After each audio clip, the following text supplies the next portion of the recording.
नमस्ते दोस्तों। कैसे हैं आप सभी लोग? दोस्तों, so um I was watching one interview regarding Greenland take over, और अभी जो सीरीज ऑफ एक्टिविटी चल रही है ट्रम्प के वजह से, मतलब ही हैज़ कैप्चर्ड एक तो दूसरी कंट्री का, मतलब किडनैप किया है। कैप्चर तो गलत वर्ड, मैं किडनैप यूज़ करूँगी। तो उसने एक तो वेनेजुएला के एक्टिंग प्रेसिडेंट मडूरो को, निकोलस मडूरो को किडनैप करा रात को, मतलब दिन दहाड़े कहना चाह रही, मतलब रात के दहाड़े में किडनैप करा है मदुरो को। ग्रीनलैंड को थ्रेटन करा है।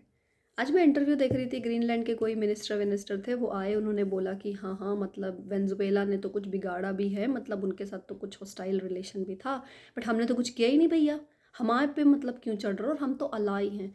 मुझे लगा wow, look at look at the arrogance of this Europeans, right? कि मतलब हेल्प भी मांग रहे हैं तो वो ये बता रहे, मतलब आई हैव सीन यूक्रेन का भी इंटरव्यू कि यू नो व्हाट, हम छोटे नेशन है, you have to support us, if you don't support us, you know tomorrow you will, who will support you, like पता नहीं, मतलब अच्छी चीज़ है। Maybe it's a cultural problem, I see that as a cultural problem, because कैसा ना, हमारे यहाँ मतलब इंडिया में, if you are asking for help, we expect you to beg मतलब हमें ऐसा चौड़ में कि मतलब it looks like, it should look like that you are asking for help, it should not be like है करना है कर, नहीं करना है मत कर। वो गुंडों की लैंग्वेज है। वो किसी जेन्यून हेल्प मांगने वाले की लैंग्वेज तो नहीं है कि यू नो व्हाट, हेल्प कर, नहीं करेगा ना तो तेरा भी बिगड़ जाएगा टाइप, वो जो एटीट्यूड है, मतलब उसको अच्छा नहीं माना जाता। It's culturally, may be it's a cultural issue, because मैंने जेलेंस्की के भी इस टाइप के इंटरव्यूज़ देखे जिसमें ही इज़ लाइक, वो हमें सपोर्ट करना ही पड़ेगा, तुम्हारी रिस्पॉन्सिबिलिटी हमको सपोर्ट करना। Okay, I didn't know that, मतलब आई मीन एक तो पीक हिपोक्रेसी है, बिकॉज मतलब हम भारत के ऊपर टेररिस्ट अटैक होने के बाद जब पाकिस्तान पे कोई एक्शन करते हैं तो हमको सब रिस्ट्रेन करने के लिए बोलते हैं। उसको साला बुला के, आसिम मुनीर टाइप, शहबाज शरीफ टाइप चिरकुट को बुला के तुम लोग बिरयानी भी खिला रहे होते हो, एटलीस्ट उनको ओपनली तो कंडेम नहीं कर रहे होते हो। लेकिन जब टेबल टर्न होते, मतलब तुम्हारे साइड प्रॉब्लम होती, तो तुम लोग ऐसे बात करते हो कि you know like the so called white supremacist, कि यू नो व्हाट, तुमको तो करनी ही पड़ेगी मदद, क्योंकि तुम नहीं करोगे तो फिर तो तुम देखो तुम्हारा ही क्या होगा, मतलब हम पे अटैक कर देना, हम इतने बड़े तोप हैं, हम पे अटैक हो जाता तो तुम्हारी औकात ही क्या है type. That's how it sounds actually, right? Because he said it in, okay, poised in English language, that you know what, Venezuela was hostile towards US, but we had done nothing. मतलब okay, मुझे लग रहा है कि if you look at geopolitical situation, बात ये नहीं है, मतलब ग्रीनलैंड को कैसे हेल्प मांगनी चाहिए मेरे हिसाब से, सी बात ये नहीं है कि वेनेजुएला हॉस्टाइल था कि नहीं था। हमारे भी यार बांग्लादेश हॉस्टाइल बन रहा है हमारे नेशन के बगल में। पाकिस्तान हमेशा से हॉस्टाइल रहा है, तो हमने क्या उनके पीएम्स को किडनैप करवा लिया या प्रेसिडेंट को किडनैप करवा के अपना, हम तो टेररिस्ट भी किडनैप करके अपने देश में नहीं ला पा रहे भाई क्योंकि सोवेरेनिटी का ना जो एक रिस्पेक्ट है कि हाँ भैया तुम, बिकॉज इट्स ऑल अबाउट बाहर जाना, राइट? एक बार आप छूट गए, एक आप, you have to put yourself in limit. एक बार आप लिमिट से बाहर चले गए तो फिर कितना रॉन्ग डिफाइन करना इज़ मुश्किल, ये वाली बात है। बात ये नहीं है कि वेनेजुएला के टूवर्ड्स कुछ हॉस्टाइल एक्टिविटी हो रही थी, तो तुम्हारे बॉर्डर की पुलिस, अमेरिका की बॉर्डर की पुलिस क्या कर रही थी? मान लो वेनेजुएला, मैं मानती हूँ, देखो दूसरे देश का काम है तुम्हारे को परेशानी करना, तुम्हारा काम तो है ना खुद को बचाना। मतलब that's how inter, I did not make this stupid international law, whoever made it, but that's how the law is, right? sovereignty की जो बात हो रही है कि भैया आप किसी की संप्रभुता पे हमला नहीं करोगे, that's what it was decided, that was international law। तो अगर मान लो वेनेजुएला, मैं मान लेती हूँ Venezuela is a very bad country, उसने ज़बरदस्ती अमेरिका को टारगेट करने के लिए सारे लोग, अपने क्रिमिनल लोग भेजे, सारे अपने ड्रग्स भेजे। डूड, तुम्हारे देश में भेजे तो तुम अपनी बॉर्डर सिक्योरिटी टाइट करो ना, तुम रोको उनको अपने बॉर्डर पे, उनको उठाकर बॉर्डर से बाहर फेंको, उनको अपने कंट्री में सजा दो।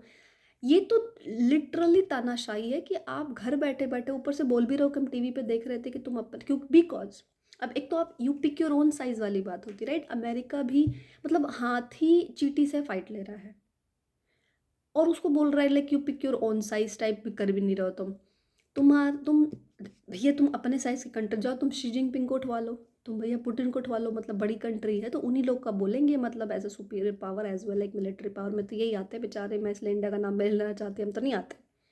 तुम उठवा लो। लेकिन तुमने क्या किया कि भाई छोटा सा राष्ट्र बेचारा जो मतलब तुम्हारे साइज के कंपैरिजन में बहुत छोटा है, तुमने उसको उसके प्रेसिडेंट को गए क्योंकि तुम्हारे पास पावर थी, तुमने उठवा ली कि हाथी ये अब चीटी को पिकअप कर रहा है और कह रहा है तेरी औकात क्या। That's how they have done it, to be honest, like that's how it looks कि मतलब पावर एक्सर्शन भी आप कहाँ कर रहे हो। You did it. उसके बाद तुम साला हिम्मत भी देखो, उसके बाद बोल रहे हो कि हम तुम्हारी कंट्री रन करेंगे, तुम्हारे तेल चुराएंगे। दिन दाड़े बोली जा रही हैं बातें, राइट। और ग्रीनलैंड को भी ऑफ कोर्स बोल रहे हैं ना, बस इतना ही। एंड यूरोप का कोई स्ट्रॉन्ग कंडेमिनेशन नहीं आया, मतलब यू सी राइट, ग्रीनलैंड भी यही बोल रहा है कि ओ यू नो व्हाट, तुम्हें क्या मतलब उन लोगों ने like Venezuela has done something, हमने कुछ नहीं किया। यूरोप का strong condemnation only for Greenland support आ रहा है, वेनेजुएला की तरफ नहीं आ रहा है, क्योंकि भैया वेनेजुएला गलत कंट्री है। I don't think so it's about right और रॉन्ग, राइट। संप्रभुता किसी की भी हो, क्योंकि हु विल डिसाइड कि राइट क्या है। मतलब पता है when I am hearing all this like Greenland India को बोल रहा है कि हाँ इंडिया को भी हमें सपोर्ट करना चाहिए। भैया इंडिया को तो तुम सपोर्ट नहीं कर रहे थे, तो इंडिया क्यों सपोर्ट करे तुम्हें। मतलब ठीक है, मैं एज अ सिटीजन बोल रही हूँ, इंडिया क्या करेगा इंडिया जाने, मतलब इंडिया की फॉरेन पॉलिसी क्या करेगी इंडिया की फॉरेन पॉलिसी जाने। बट मैं ये बोल रही हूँ कि जैसे तुम बोल रहे हो ये बात, मुझे लगता है आई एम श्योर कि फॉरेन पॉलिसी वाले कमरे में बैठ के हंस रहे होंगे कि साले इनको देखो हैं, ये मतलब हम हमको बता रहे हैं ये कि हमको कैसे मतलब रिएक्ट करना है, खुद खुद खुद की हरकतें देख लो। फाइन। मुझे लगता है कि अमेरिका ने बहुत स्मार्ट गेम खेला है यहाँ पे, एंड ये एक एक करके यूरोप की सारी कंट्री को ऐसे कैप्चर करेगा। अभी वो स्टार्ट डेनमार्क से करा है कि तुम मतलब रशिया और चाइना, मतलब फेक न्यूज़ है राइट, लाइक ग्रीनलैंड खुद डिनाई कर रहा है, डेनमार्क खुद डिनाई कर रहा है कि रशिया और चाइना के बेसिस नहीं है ग्रीनलैंड में, उनके वेसल्स नहीं है। बट यूएस बोल रहा है, now US always does it. Left wing ले लो राइट विंग ले लो, उनका नैरेटिव अलग है, वो सारी कंट्रीज़ में झूठ फैलाते हैं। मतलब मुझे मुझे आयरनी ये लग रही है कि यूरोप रशिया को ब्लेम करता है कि रशिया का एक्सपेंशनिस्ट बिहेवियर है, फेक न्यूज़ प्रोपेगेंडा फैलाता है। What the hell USA is doing, मतलब रियल प्रोपेगेंडा मैं बताती हूँ, सिंपल सी बात है। इंडिया का एग्जांपल ले लो, इंडिया में पाकिस्तान को भरोसा दिलाना कि इंडिया तुम्हारा दुश्मन है, सपोर्ट कौन कर रहा है, बैक कौन कर रहा है उनको, अमेरिका कर रहा है right. They have been doing this for really long time, long game खेल रहे हैं वो। एक पड़ोसी, मतलब मुझे बताए कोई कि अमेरिका दूर ही बैठा है ना, बंगाल में तो तुम्हारे इंडिया ही है right, you can not change your neighbour, but you have a belief कि जो तुम्हारे बगल में बैठा है वो तुम्हारा शत्रु है, लेकिन सात समंदर पार तो तुम्हारा भैया एकदम हितैषी बैठा हुआ है। That's how the portrayal is right. Now cut to same thing, isn't it happening in Europe, like Russia Europe का नेबर है, बट रशिया तुम्हारा दुश्मन है, अमेरिका तुम्हारा दोस्त है, तो let's do the NATO treaty, let's be together. उसके बाद फिर क्या होगा, लेट्स बी टुगेदर में तुम मिलिट्री मत रखो, सारे पैसे इधर डालो, now America will attack. It could be very much like कि अमेरिका इतने सालों से फीड कर रहा था यूरोप को, बताने के लिए, प्रूफ करने के लिए कि रशिया तुम्हारा दुश्मन है।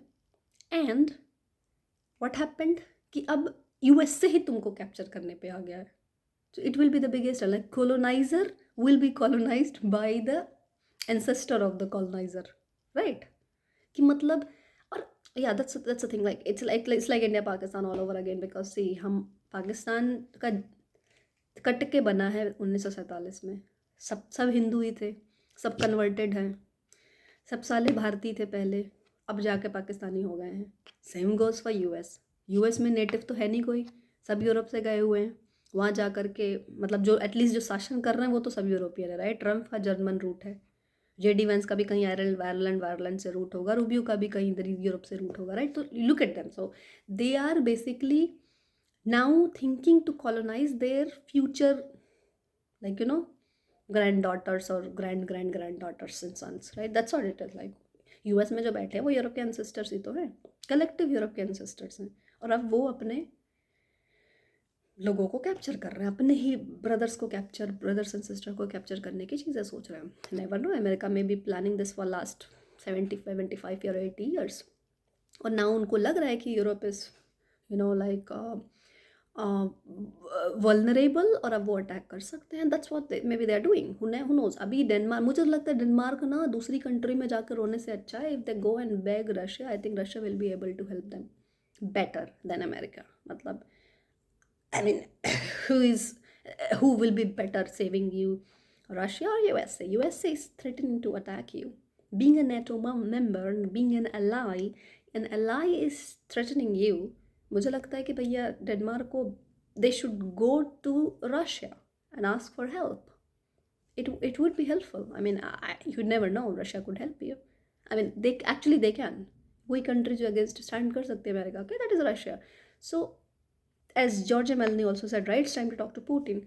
Well, I don't know about Italy, but Denmark must and should. If they want to really protect their sovereignty, they must run to Putin. Bhaiya, hame bacha lo. And I'm sure Putin will be able to help them. So let's see. Let's see how things work out. But this is ironic. This really, like literally, I'm not able to see like what's gonna happen in future. But हाँ देखते हैं unless mid term election Trump हार जाए which is मतलब to be honest India को कोई फ़र्क नहीं पड़ रहा, हमारी तो वैसे भी लगने वाली, कोई भी आ जाए हमें तो पीस ऑफ, क्योंकि हमारे यहाँ क्या है, तुम इंस्टिगेट कर ही रहे हो, पाकिस्तान तुमने दुश्मन बना रखा, बांग्लादेश तो बनाने वाले हो, म्यांमार पे तुम करते ही रहते हो, तो they are always disturbing us to keep your country like little prosperous. You are looting all other nation. That's how it's happening. And that's how it has been happening most of time. Especially जब से white burden आया है, तो ठीक है, we'll see how things play out. But हाँ, looks like old 100 years are going to be back soon. Like really back soon. Anyway, that's all दोस्तों. मैं सोचती हूँ देखते हैं क्या डेवलपमेंट होता है, and I'll make more videos on that. Thank you so much. नमस्कार.